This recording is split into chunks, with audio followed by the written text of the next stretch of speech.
श्री पयहारी जी के शिष्यगण। पयहारी श्री कृष्णदास जी की कृपा से उनके सभी शिष्य जीवों को भव सागर से पार कराने वाले हुए। श्री कीलदेव जी, स्वामी श्री अग्रदेव जी, केवल दास जी, चरण दास जी, हठी नारायण जी, सूरजदास जी, पुरुषा जी, पृथुदास जी, त्रिपुरदास जी, ये हरि भक्ति में रत थे।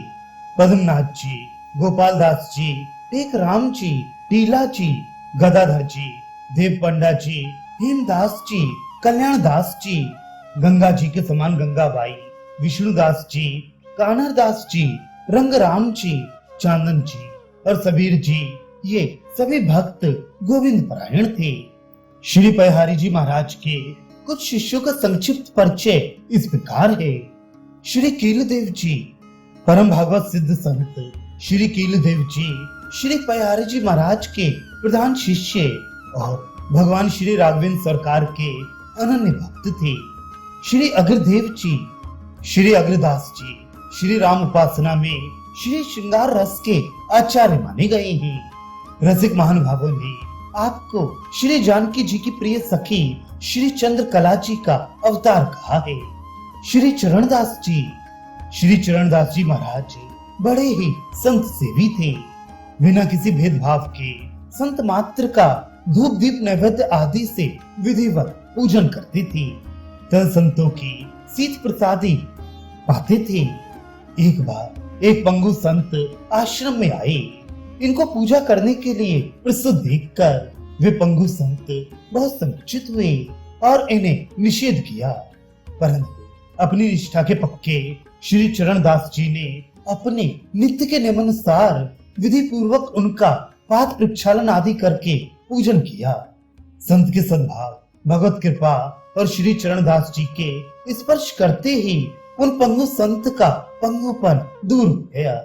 फिर तो उन्होंने पैदल चलकर सभी तीर्थों की यात्रा की। संत समाज में इनका बड़ा सुयश था। श्री हठी नारायण दास जी, संत श्री हठी नारायण दास जी का बचपन का नाम नारायण था। इन्होंने अपने गुरुदेव पयहारी श्री कृष्णदास जी महाराज के दर्शन करने के लिए हट किया था। इसलिए इनकी निष्ठा देखकर श्री गुरुदेव ने इनका नाम हठी नारायण दास रख दिया। श्री हठी नारायण दास जी का जन्म माघ मास की मौनी अमावस्या को संवत 1604 विक्रम में ग्राम इगरी जिला इटावा उत्तर प्रदेश में हुआ था। आपके पिता का नाम पंडित श्री जय नारायण चतुर्वेदी और माता का नाम गंगा देवी था। कहते हैं कि आपके माता पिता को कोई संतान नहीं थी। तब उन्होंने बद्रिकाश्रम जाकर कठोर तप किया, जिसके फलस्वरूप साक्षात भगवान बद्री नारायण की कृपा से आपका जन्म हुआ। श्री सूरजदास जी, श्री सूरजदास जी परम वैष्णव और सिद्ध संत थे। आपकी श्री सीताराम जी में अखंड निष्ठा थी। आपका ये दृढ़ नियम था कि सूर्य मंडल मध्यस्थ श्री सीताराम जी का बिना दर्शन किए आप अन्न जल का ग्रहण नहीं करते थे। एक बार की बात है, भादों का महीना था। आकाश में काले काले बादल चारों ओर छाए हुए थे। भगवान सूर्य देव का कहीं अता पता नहीं था। सूरजदास जी संतों की टोली लिए हुए तीर्थ यात्रा पर निकले थे। आज उनके सामने अद्भुत धर्म संकट खड़ा हो गया था। एक तरफ अपने आश्रित संत मंडली का आतिथ्य करना था, दूसरी ओर अपनी नियम निष्ठा निभाना था। आखिर वे स्वयं तो भूखे रह सकते थे, पर संतों को तो भूखा रख नहीं सकते थे। सेवक का बल तो स्वामी ही होते हैं। भक्त के योगक्षेम का निर्वहन तो उसके आराध्य को ही करना होता है। फिर जब श्री सीताराम जी जैसे आराध्य स्वामी और इष्ट देव हों, तो सूरजदास जी को सूरज दर्शन के लिए कैसी चिंता। श्री सूरजदास जी भक्ति भाव पूर्वक पूजन का थाल तैयार किया। लोगों को आश्चर्य था कि सूर्य भगवान का तो कहीं अता पता नहीं है, पर उन्हें क्या मालूम कि सूरजदास जी जैसे अनन्य प्रभु भक्त संत की नियम निष्ठा की अवहेलना करने की सामर्थ्य साक्षात सूर्य देव में भी नहीं होती।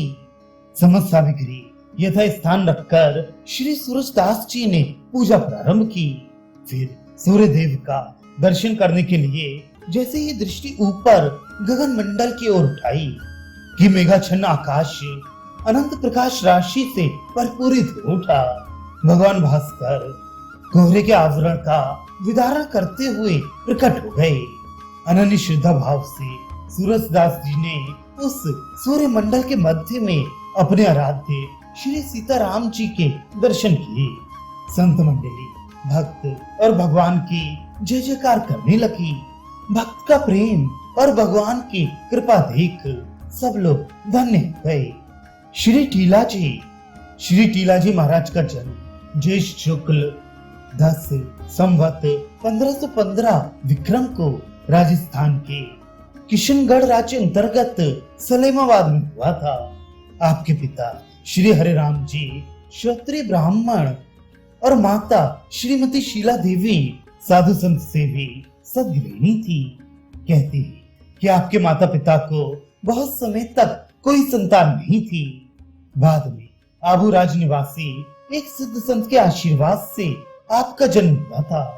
संत कृपा, तीर्थ क्षेत्र का प्रभाव, पूर्व जन्म के संस्कारों और माता पिता की भगवत भक्ति के सम्मिलित प्रभाव से बालक टीला जी में बचपन से ही भक्ति के दिव्य संस्कार उत्पन्न हो गए थे, जो आयु और शास्त्र अनुशीलन के साथ साथ बढ़ते ही रहे। बचपन में ही आप किसी ऊंचे टीले पर चढ़कर बैठ जाते और किसी सिद्ध संत की भांति समाधिस्थ हो जाते। आपकी इस प्रवृत्ति को देखकर ही लोगों ने आपका टीला जी नाम रख दिया। एक बार की बात है, आपके पिताजी ने आपको बालक ध्रुव की कथा सुनाई। फिर क्या था, बालक टीला ने भी तपस्या करके भगवान का दर्शन करने का दृढ़ निश्चय कर लिया। बालक टीला की भक्ति और दृढ़ता देखकर माता पिता ने भी तपस्या की अनुमति दी थी। कहती कि आपको तप के लिए उद्यत देखकर श्री हनुमान जी ने मथुरा स्थित श्री ध्रुव टीला पर तपस्या करने का सुझाव दिया। उस सिद्ध स्थान पर तपस्या करने से बालक टीला को शीघ्र ही भगवान के दर्शन प्राप्त हो गए। श्री पयहारी जी महाराज ने उन्हें उपासना का रहस्य समझाया और वैष्णव मंत्र की दीक्षा देकर उनका नाम श्री साकेत निवासाचार्य रख दिया। श्री साकेत निवासाचार्य जी ने बहुत दिनों तक गलता गादी जयपुर में रहते हुए श्री पयहारी जी महाराज की सेवा की। फिर उनकी आज्ञा लेकर भारत के संपूर्ण तीर्थों का परिभ्रमण एवं भगवत भक्ति का विचार किया।